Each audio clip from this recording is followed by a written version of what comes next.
Pharma has been on a good footing in the last few days. Dr. Reddy's and Divi's had reported a strong set of numbers. Today it's going to be all about Lupin that will report later on in the day. Amey HDFC, Pharma analyst of HDFC Securities, joins in to take us to what to expect. Amey, what are we expecting? Should Lupin be going down the way of Dr. Reddy's and Divi's? Good set of earnings expected this time around?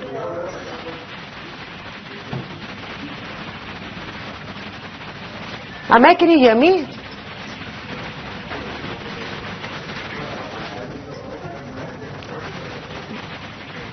Okay, so we will try and connect back to him, but two pharma stocks that will be in focus this morning. Lupin, of course, ahead of earnings is going to be one counter to watch out for.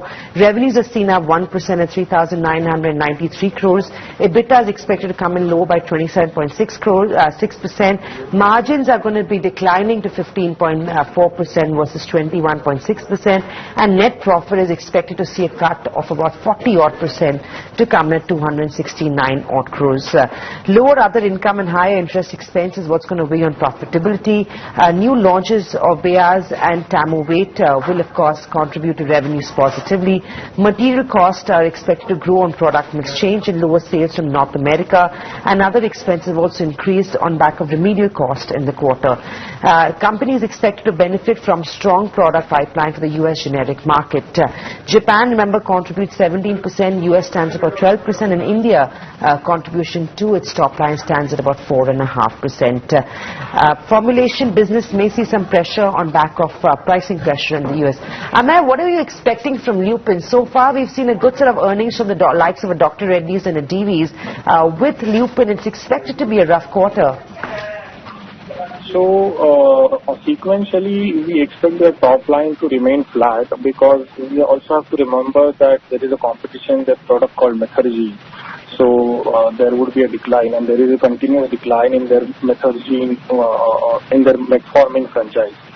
So we expect US sales to come at around 160 million this quarter. Right.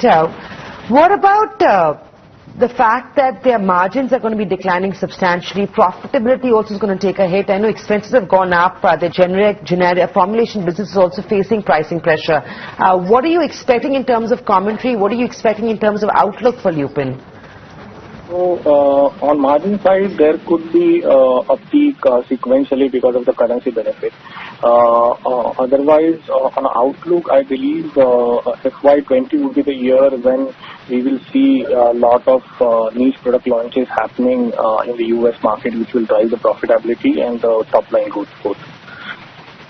Right. Also, anything in terms of trigger points or key launches that you're watching out for? What would you be, sort of keeping a close eye out on in terms of commentary?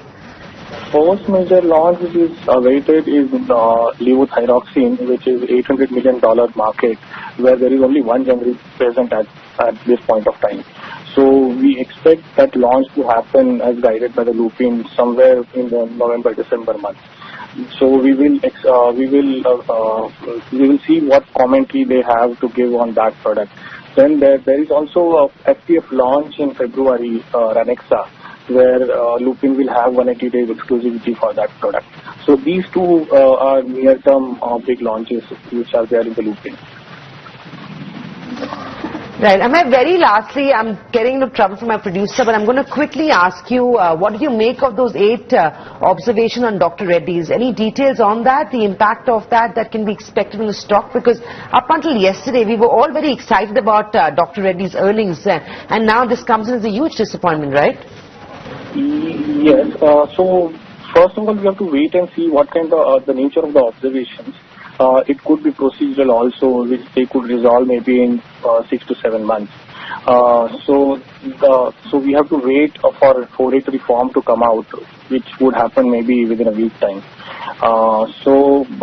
Otherwise, even if the plant doesn't get the clearance, I believe only 15 to 20 pending ANDAs are from this plant, and Dr. Reddy is already shifting all the near-term opportunities to other facilities. So incremental impact would not be much. Right. Impact on the company will not be much. That's the word coming in. Thanks, Amey. Good talking to you this morning. That, of course, is an expectation from Lupin and what those 8 observations, the Dwada unit for Dr. Reddy's means to the company. Amey believes that there should be not too much of an impact of these observations on the company. The stock, though, could be on the sell side in early hours of trade. Well, let's...